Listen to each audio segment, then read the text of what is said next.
Hey guys, how you going? Okay, we're going to get into this. Celebrity meat, literally. Ellen DeGeneres salami, one company's quest to make meat from celebrity tissue samples. It may sound like the makings of a bad science fiction movie, a company that harvests human tissue to make meat products such as salami, but a new startup called Bite Labs, this is in 2014 mind you, is claiming to want to make human test tube meat a reality.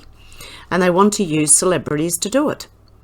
At the moment, our primary goal is to provoke discussion and debate around topics of bioethics and celebrity culture, said Martin from the Bite Labs team. He says he wishes to remain anonymous at this time due to the controversy surrounding the focus of the company.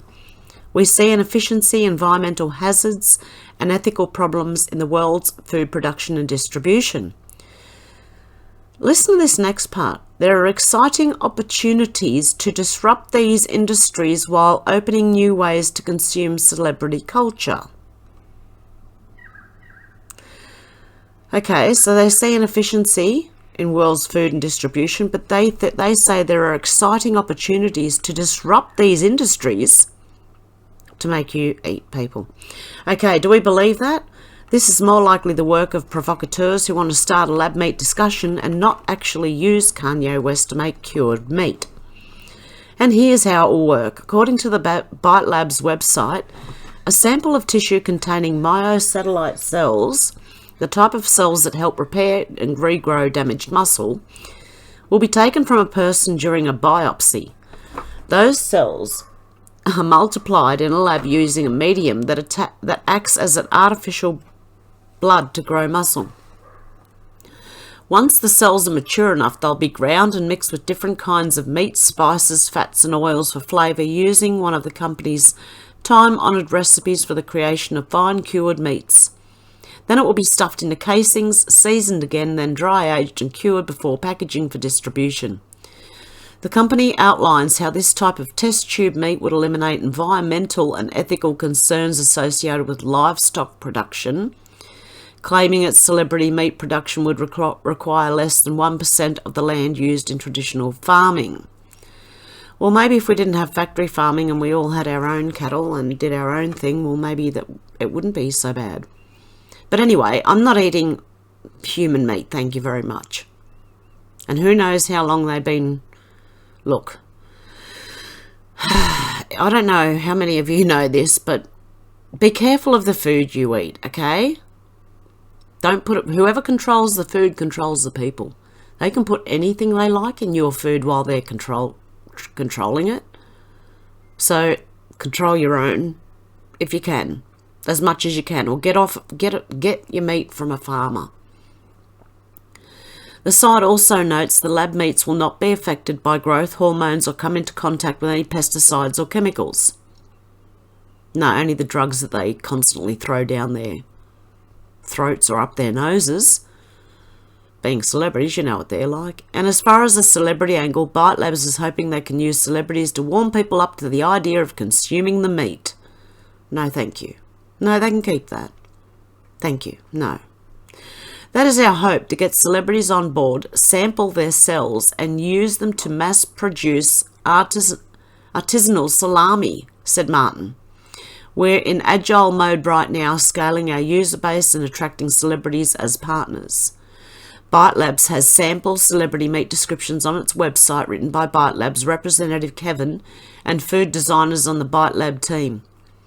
There are sample descriptions for James Franco, Kanye West, Jennifer Lawrence and Ellen DeGeneres. None of these celebrities are actually affiliated with the company. In case you're wondering, DeGeneres salami is described as black pepper and garlic with a playful kick of mustard. Give the Ellen salami a highly approachable and well-rounded flavour. Jeez Louise. The description notes DeGeneres meat would be blended with ostrich and finished with a hint of brandy and shallots. No, thank you. That's from the LA Times, apparently. Okay, let me see what else I can find. Okay, I found another one that says pretty much the same thing, except they say, do you worship celebrities so much you'd be willing to eat them if given the opportunity? Well, now you can, as a company known as Bite Labs claim to have figured out a way to produce cannibalized meat made from their tissue samples. Okay, we know they produce fine artisanal salami from meat that's been lab grown from celebrity tissues. As predicted by Winston Churchill back in 1931, Churchill spoke about a future with which all the world's meat would be grown in labs, providing inspiration for Bite Labs to develop just that, except with a twist. Rather than just spawn chicken wings or breast, Bite Labs decided to bring Hollywood to your dinner plate. Today, in vitro meat production is close to becoming a reality, offering highly controlled meat production, blah, blah, blah. But this process can offer so much more than replicas of beef and pork. Okay, we know about those. In order to produce celebrity meat in volume, the myosatellite cells have to multiply in growth medium. This medium functions as sort of artificial blood, the company explains, providing the cell with nutrients and growth factors. These cells must not only multiply, but also turn into actual muscle tissue, which requires they be attached over a sugar support.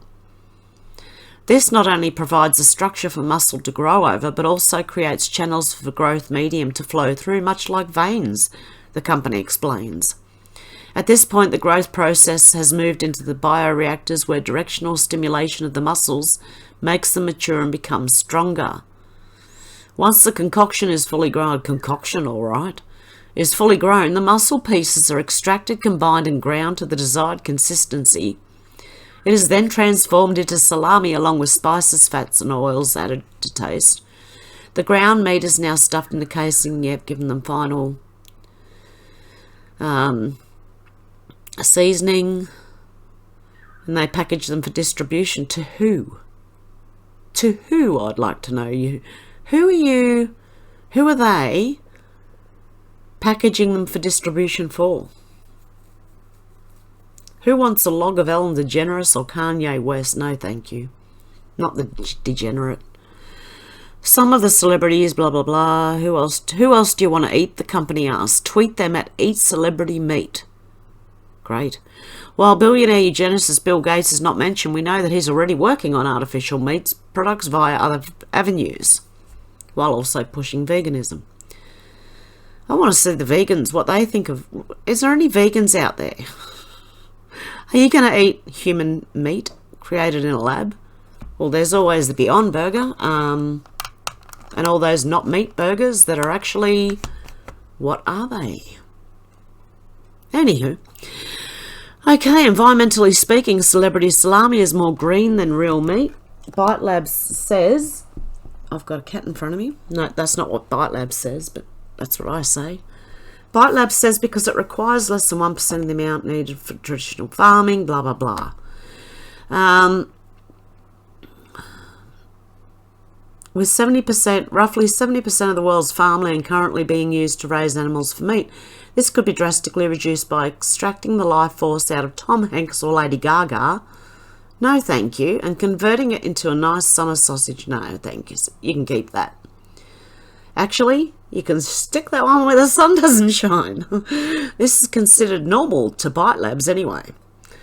Meat production today is simply unsustainable, the company insists, adding that unless a radical change is made, the price of meat will eventually rise out of control. Lab-grown meats are the future. No, they're not. Bite Labs would also like you to know that making meat out of celebrity tissue does not involve the use of pesticides or other chemicals. No, only the chemicals that they ingest themselves. And believe me, some of them are going to be full of drugs. Oh my goodness. Oh dear. Anyway, this was quite, not real. Sorry if it's your dinner time. It was around my dinner time and it's not making me hungry at all. It's doing the opposite.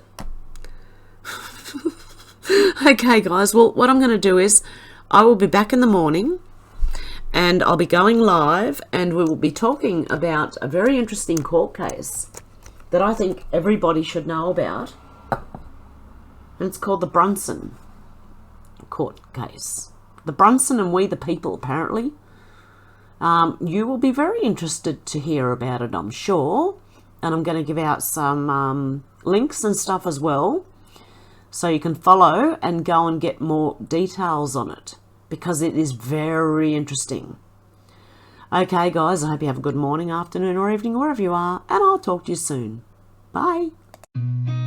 I've seen a lot of change, been through a lot of pain. Some things are not the same as they were a year ago, but all will be okay. I move on each and every day. The past is where it stays, way back a year ago.